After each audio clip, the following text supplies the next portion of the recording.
Halo guys, Assalamualaikum warahmatullahi wabarakatuh. Kembali lagi di channel saya Diari PKH. Sahabat YouTube, bagaimana kabarnya hari ini? Semoga sahabat YouTube semua dalam keadaan sehat, tambah rizkinya, dan tentunya semakin sukses. Pada kesempatan kali ini saya akan menginformasikan kepada sahabat YouTube semua tentang aturan baru tentunya dari Menteri Sosial Republik Indonesia dengan nomor 101/HUK/2022 tentang pelaksanaan program sembako atau BPNT dan program keluarga harapan ya sahabat YouTube. Saat ini banyak sekali hal-hal yang baru pada program keluarga harapan dan juga bantuan sembako atau BPNT ya sahabat YouTube. Tentunya para KPM keluarga penerima manfaat ini wajib mengetahui hal-hal baru berdasarkan keputusan Menteri Sosial Republik Indonesia yang terbaru ini sahabat YouTube. Tentunya yang pertama supaya tidak ketinggalan informasi, dan yang kedua supaya bisa menyesuaikan nantinya dengan kondisi yang terbaru ini ya sahabat YouTube.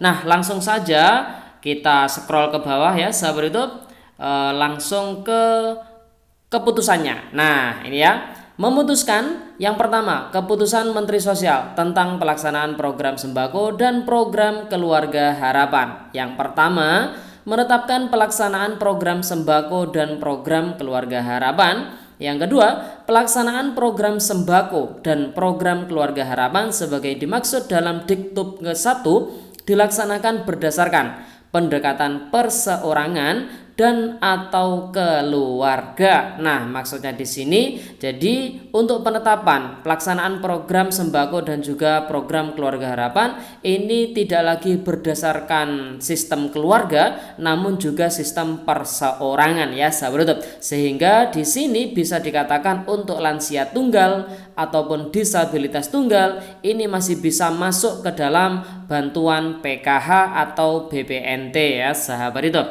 Kemudian yang ketiga, pelaksana program sembako dan program keluarga harapan sebagaimana dimaksud dalam Diktum ke-1 dilaksanakan oleh yang pertama Direktorat Jenderal Rehabilitasi Sosial, yang kedua Direktorat Jenderal Perlindungan dan Jaminan Sosial, dan yang ketiga Direktorat Jenderal Pemberdayaan Sosial ya sahabat YouTube. Nah sahabat YouTube, kira-kira sahabat YouTube semua nanti masuk ke direktorat yang mana ya? Nah, untuk mengetahui informasi lebih lengkapnya simak video ini hingga akhir ya sahabat YouTube, karena tentunya saya akan membahas sampai akhir surat keputusan Menteri Sosial ini ya sahabat YouTube.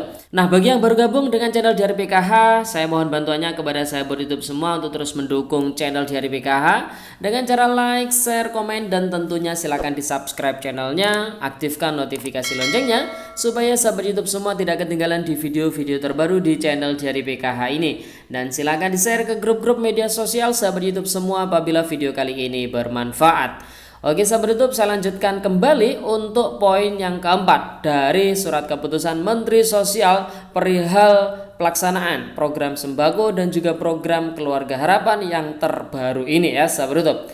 Yang keempat ini, Direktorat Jenderal Rehabilitasi Sosial sebagaimana dimaksud dalam Diktum ke-3 huruf A melaksanakan program sembako dan program keluarga harapan kepada penerima manfaat perseorangan atau tanpa keluarga. Maksudnya ini khusus bagi yang mereka ini termasuk lansia tunggal atau disabilitas tunggal atau anak yang tidak ada di dalam keluarga. Maksudnya si anak ini terlantar seperti itu ya sahabat YouTube. Nah, bagi sahabat YouTube semua kira-kira masuk di rehabilitasi sosial atau tidak? Kita lanjutkan ya sahabat YouTube. Kemudian poin keputusan yang kelima, Direktorat Jenderal Perlindungan dan Jaminan Sosial sebagaimana dimaksud dalam Diktum ke-3 huruf B melaksanakan program sembako dan program keluarga harapan kepada keluarga penerima manfaat meliputi yang pertama, kepala keluarga berusia di atas 40 tahun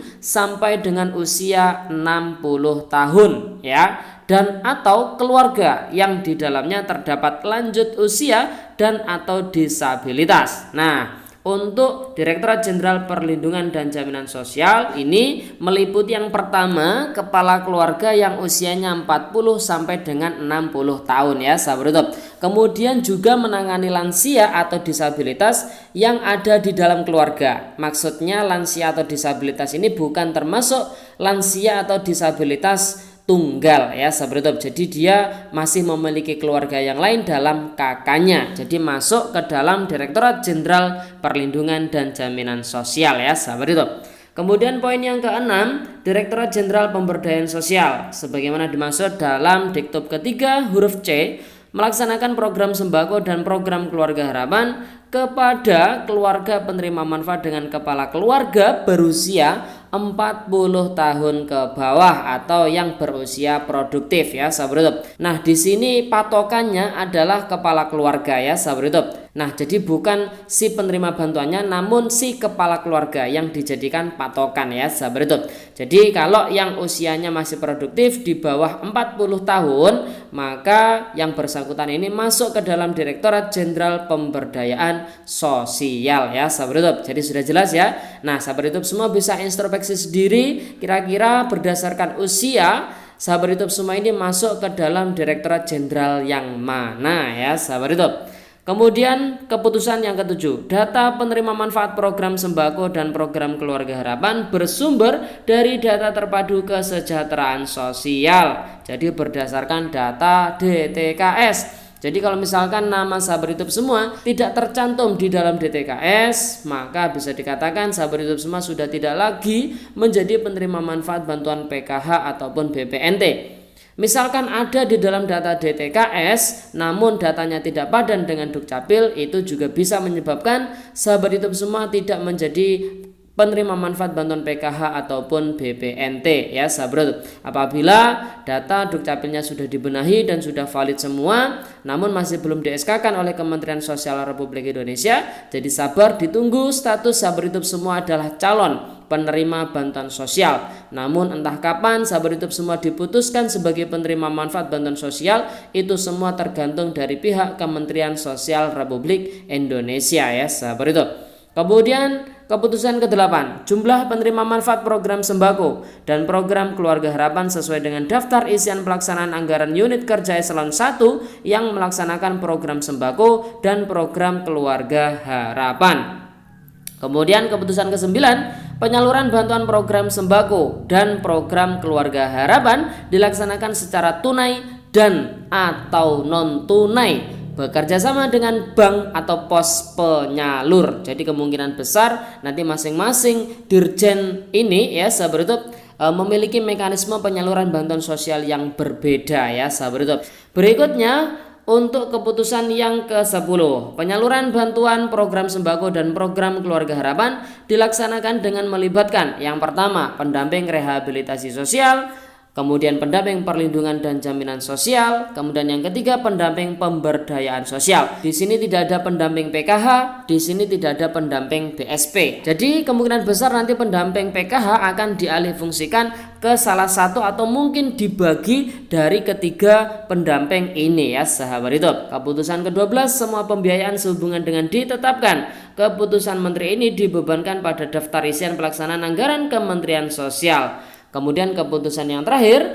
keputusan menteri ini mulai berlaku sejak tanggal ditetapkan dengan ketentuan apabila di kemudian hari terdapat kekeliruan dalam penetapannya akan diperbaiki sebagaimana mestinya. Ditetapkan di Jakarta pada tanggal 27 Mei tahun 2022, Menteri Sosial Republik Indonesia Tri Risma hari ini. Nah sahabat YouTube, jadi sudah jelas ya hasil keputusan dari Menteri Sosial nomor 101 HUK garing 2022 ya sahabat YouTube. Oke sahabat YouTube, itu informasi pada video kali ini. Semoga video ini bermanfaat dan sampai jumpa di video terbaru di channel Diari PKH yang akan datang. Sekian, terima kasih. Salam PKH. Wassalamualaikum warahmatullahi wabarakatuh.